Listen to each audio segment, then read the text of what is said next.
개발 과정에서 오케이. 성남도시개발공사를 맞춰.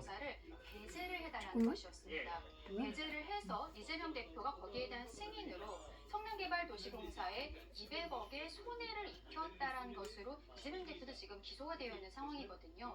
물론 오늘 판단에서는 김인섭이 로비를 한 부분, 청탁한 부분에 대해서 인정을 한 것이고 이재명 대표가 여기에 대해서 당시 성남시장으로서 배제를 한 것이 위법인지 아닌지에 대한 판단은 없었습니다만 이재명 대표 입장에서는 굉장히 좀 불리한 판결이 총선을 앞두고 나온 것이라고 볼 수 있을 것 같습니다. 그러게요.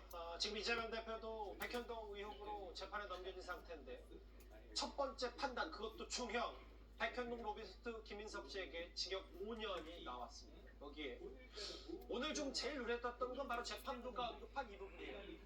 아까 강전의 변호사 말 맞다나 이게 이재명 대표의 직접 지시, 직접 연관성을 재판부가 굳이 언급하지 않았지만 이현정에는 이 김인섭 씨는 오늘 구속된 김인섭 씨, 로비스트, 이재명 대표 선거 지원하면서 이재명 대표와 정진상 전 실장으로부터 두터운 신뢰를 얻었고 성남시 내에 이러한 특수관계가 잘 알려져 있었다. 이른바 2층 사람들 얘기.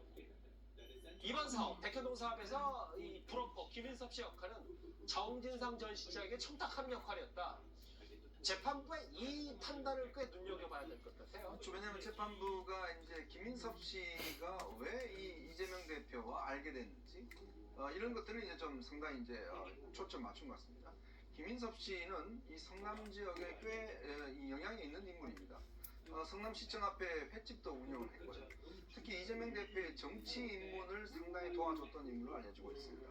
그리고 또 정진상 씨를 이렇게 이재명 대표가 당시에 변호사 시절에 소개해줬던 인물로도 알려지고 있어요. 그만큼 굉장히 밀접한 관계였고 이재명 대표가 선거에서 나갈 때만 선거 본부장을 역임을 할 정도로 알려져 있고 나중에 이제 당에 부대변인을 할 때도 또 본인이 역할을 해준 걸로 알려지고 있습니다.